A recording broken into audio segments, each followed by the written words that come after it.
Assalamualaikum warahmatullahi wabarakatuh. Saya Chandra Madra dari kelas D33A dengan NRP 9 akan menjalankan tugas praktek EAS HVAC. Saya mendapatkan tugas untuk menjelaskan tentang praktikum thermal troubleshooting system. Yang pertama, tujuan dari praktikum ini adalah menganalisa performa mesin pendingin dengan katup ekspansi capillary tube terhadap unit filter or dryer. Yang kedua, menganalisa performa mesin pendingin dengan katup ekspansi thermostatic expansion valve terhadap unit filter or dryer. Yang ketiga, menganalisa performa mesin pendingin dengan katup ekspansi thermostatic expansion valve terhadap unit receiver. Yang keempat, menganalisa performa mesin pendingin dengan katup ekspansi capillary tube terhadap unit receiver. Yang terakhir ada menentukan kombinasi unit yang paling optimal dari variasi katup ekspansi dan receiver atau filter dryer. Untuk selanjutnya, prosedur pengambilan data yang kami lakukan adalah sebagai berikut. Yang pertama, menghubungkan mesin dengan instalasi listrik. Selanjutnya, mengaktifkan sistem dengan menekan tombol main power pada papan percobaan switch on. Selanjutnya, mengatur alat komando cooling dan mengatur bukaan damper supply di 50%. Lalu, mengamati suhu di parameter tiap-tiap titik dengan menunggu jarak pengambilan data kurang lebih 10 menit. Lalu, mengulangi langkah 4-7 sebanyak pengukuran variabel yang ditetapkan. Selanjutnya, mencatat hasil percobaan sesuai dengan variabel yang ditetapkan. Terakhir, menonaktifkan mesin pendingin dengan menekan switch off pada papan percobaan dan membersihkan kembali area kerja. Untuk data yang kami peroleh sebagai berikut, dengan variabel pengujian kondisi A, B, C, dan D yang akan dijelaskan pada pembahasan nanti. Untuk parameter yang didapat ada pressure P1 sampai P4, temperatur T1 sampai T4, refrigerant flow, ampere atau arus, damper supply di 50%. Untuk sketsa yang saya ambil pada kondisi A yaitu T1 25 derajat, P1 1 bar. Untuk titik 2 P 43 derajat dengan 9 bar, titik 3 29 derajat dengan 9 bar, dan T4 minus 5 Celcius dengan 1 bar. Untuk perhitungan kali ini saya mengambil contoh dari kondisi A yaitu T1 fasenya superheated dengan tekanan 1 bar dan temperatur 25, didapatkan H1 sama dengan 269,161 kJ per kilogram. Untuk titik 2 yaitu setelah kompresor ada P2 9 bar dan T2 43 derajat. Mencari H2 dengan menggunakan tabel superheated vapor dengan menginterpolasi antara 40 derajat, 43 dan 50 derajat. Ditemukan H2 sama dengan 274,577 kJ per kilogram. Untuk titik 3 atau subcooling dengan tekanan isobarik pada T2 yaitu 9 bar, namun pada titik 3 turun menjadi 29 derajat. H3 ditemukan 92,13 kJ per kilogram. Untuk titik 4 itu 1 bar dengan temperatur minus 5 derajat Celcius, namun diasumsikan H3 sama dengan H4 yaitu 92,13 kJ per kilogram. Langkah selanjutnya dalam perhitungan yaitu mencari m.refrigerant atau mass flow dengan catatan flow yang ditemukan ada 30 meter dan pada papan percobaan tertera 0,53 feet kubik per hour. Namun bila dikonversi menjadi 4,16887 kali 10 pangkat 6 meter kubik per second. Untuk m.refrigerant yaitu m.refrigerant sama dengan refrigerant flow per volume spesifik di titik 3 karena flow meter yang tertera pada alat yaitu pada titik 3. Ditemukan hasilnya adalah 4,971 kali 10 pangkat 3 kg per second atau kilowatt.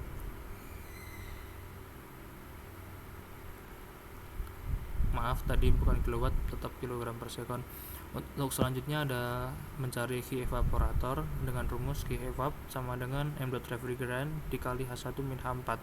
Ditemukan 0,88 kJ per second atau 0,88 kg. Selanjutnya mencari W kompresor atau kerja kompresor dengan rumus W kompresor sama dengan M dot refrigerant dikali H2 min H1. Ditemukan W kompresor sama dengan 0,0269 kW.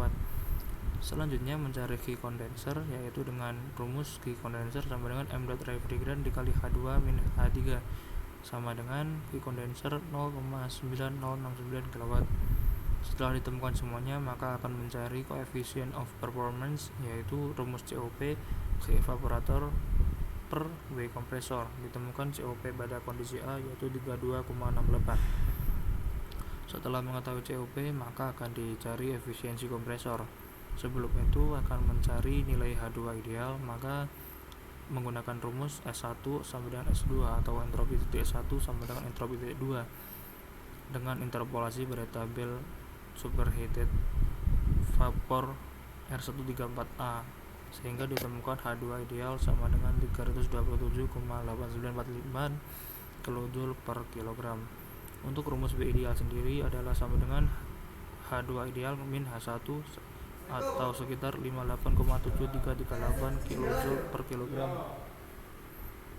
Untuk selanjutnya W aktual sama dengan H2 min H1 sama dengan 274,577 kJ per kilogram min 269,161 kJ per kilogram.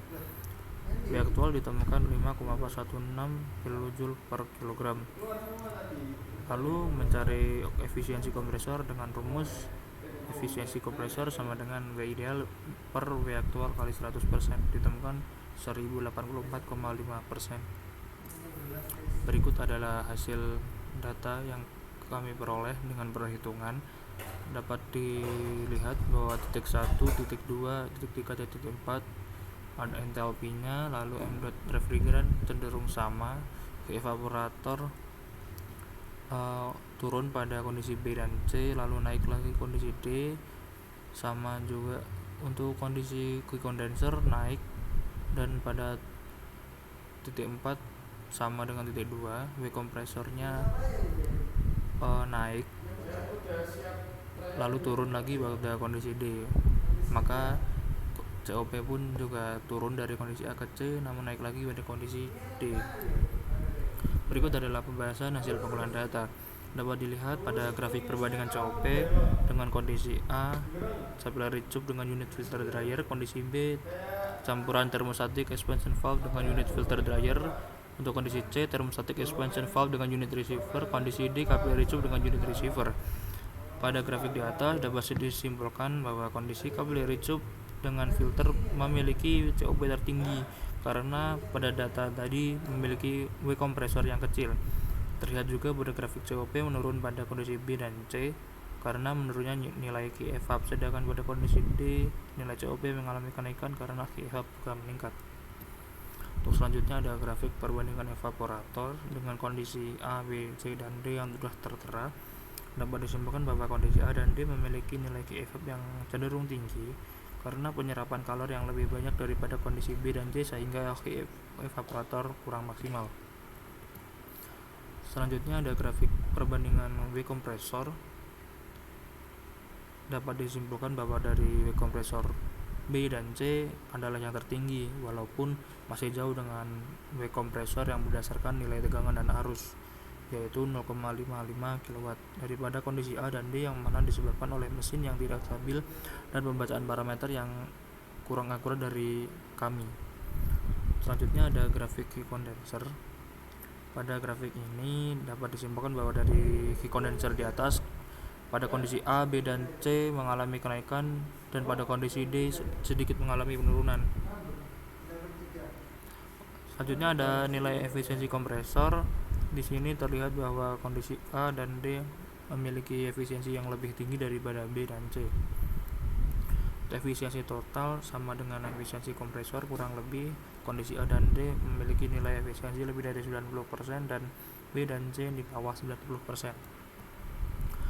Dari pembahasan dan data yang telah diperoleh, maka dapat disimpulkan bahwa kondisi A yaitu kombinasi antara filter dan capillary tube, dan kondisi D dengan receiver digandingkan dengan capillary tube memiliki lebih banyak keunggulan daripada kondisi B dan C. Yang kedua, nilai efisiensi pada kondisi A dan D yang lebih dari 90% dapat diambil kesimpulan bahwa gabungan dua variabel unit tersebut pada sistem pendingin yang berbeda dapat mempengaruhi hasil pendinginan. Yang terakhir, kesimpulannya, gabungan variabel unit sistem mesin pendingin pada thermal troubleshooting PPNS yang terbaik adalah capillary choke dengan filter atau receiver. Mengapa? Karena pemilihan filter atau choke tidak terlalu berpengaruh terhadap kinerja, sedangkan pemilihan katup ekspansi dapat mempengaruhi kinerja mesin pendingin secara signifikan. Mungkin itu yang dapat saya jelaskan dari praktikum thermal troubleshooting. Assalamualaikum warahmatullahi wabarakatuh.